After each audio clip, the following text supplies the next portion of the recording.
Okay, I'm not going to review Kevin Smith's new horror movie Tusk, both because life is too short and The Escapist already ran a perfectly good review of it right here. But it did give me cause to dig into a topic that's been on my mind for a while, particularly resurgent here on the cusp of...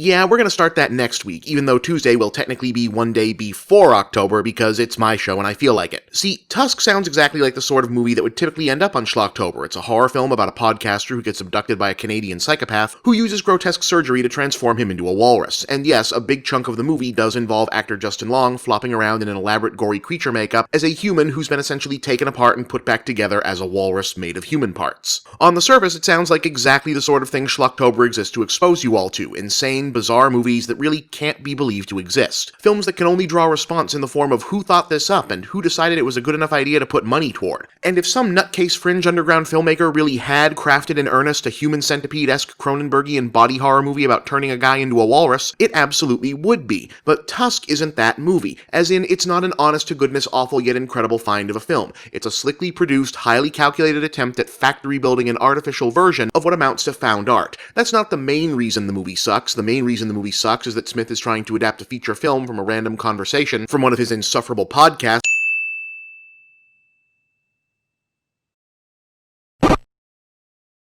Stuff like this has to happen by accident. The fake versions just don't work. The people who made Night of the Lepus didn't set out to make anything memorably ridiculous. They were trying to make an actual good horror movie about the American Southwest being terrorized by a horde of giant rabbits. George Lucas and his friends sincerely thought Howard the Duck was a good idea. Oddities like Shakma or Robot Monster are funny because they aren't trying to be funny. If they were, there'd be nothing for you to joke about. This is where Snakes on a Plane went wrong. Yeah, it's a fun little curiosity item, but it was too aware of its own joke. The same movie not constantly winking back at the audience for getting all the references would actually have been more fun. Enough is enough!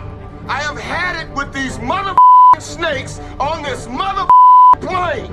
And it's why Sharknado 2 wasn't as good as Sharknado 1. Even though the people behind the first one obviously knew it was a joke premise, they played it almost completely straight, whereas Sharknado 2 was basically a parody of itself. Again, cheap and boring. I know you're scared. I'm scared too. Sharks, they're scary. No one wants to get eaten.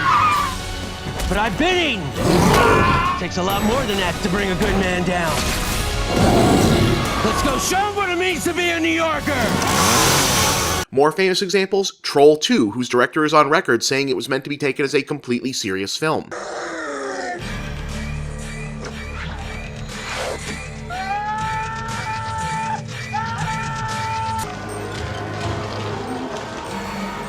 They're eating her! And then they're going to eat me! Oh my god! And of course The Room, which is bizarre and nonsensical in ways you couldn't fake if you tried. Catch Johnny! Woo! Yeah, nice snag!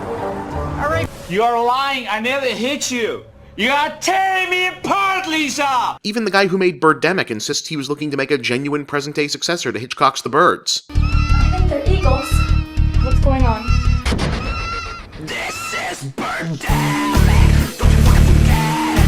Don't you fucking regret! Who will survive? Why do they